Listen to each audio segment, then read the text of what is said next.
तृणमूल कांग्रेस के सांसद और सुप्रीम कोर्ट में वरिष्ठ अधिवक्ता कल्याण बनर्जी ने सोशल मीडिया पर ममता बनर्जी के साथ हुई एक टेलीफोनिक कन्वर्सेशन शेयर की। इस ऑडियो में सीएम रही ममता बनर्जी ने भवानीपुर के चुनाव परिणाम में धांधली के आरोप लगाए। उन्होंने ऑडियो में इसे वोट चोरी का गंदा खेल बताया और इसके लिए चुनाव आयोग को जिम्मेदार ठहराया है।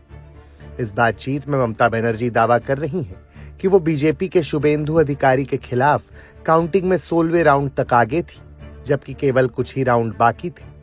फोन कॉल में उन्हें ये आरोप लगाते हुए सुना जा सकता है कि इलेक्शन प्रोसेस कॉम्प्रोमाइज्ड है, क्योंकि काउंटिंग सेंटर्स में कथित तौर पर गुंडे घुस आए और अफसरों और एजेंटों को डराया धमकाया।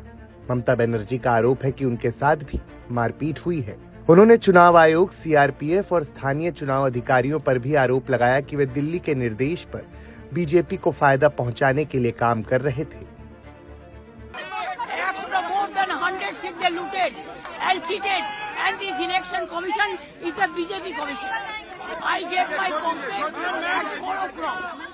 The RO, I complained DO, I complained CO West Bengal. Even I sent all the SMS to Manoj Agarwal, but they are not doing anything. It's a immoral victory, not moral victory.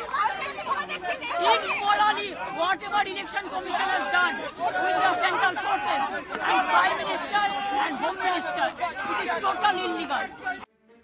वोटों की गिनती के वक्त 5 round बाद उनकी बढ़त घटकर 7,184 रह गई, लेकिन अब भी मजबूत थी।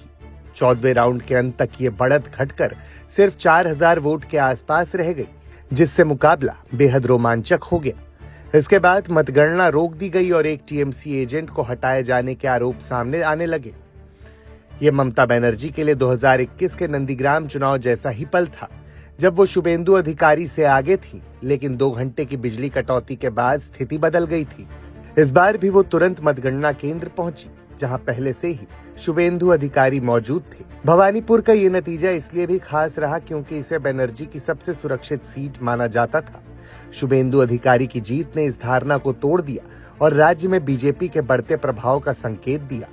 आखिरकार 15,105 वोटों से शुभेंदु अधिकारी की जीत ने न सिर्फ एक अहम राजनीतिक संदेश दिया, बल्कि पश्चिम बंगाल में बीजेपी के उभार को भी अंडरलाइन किया है।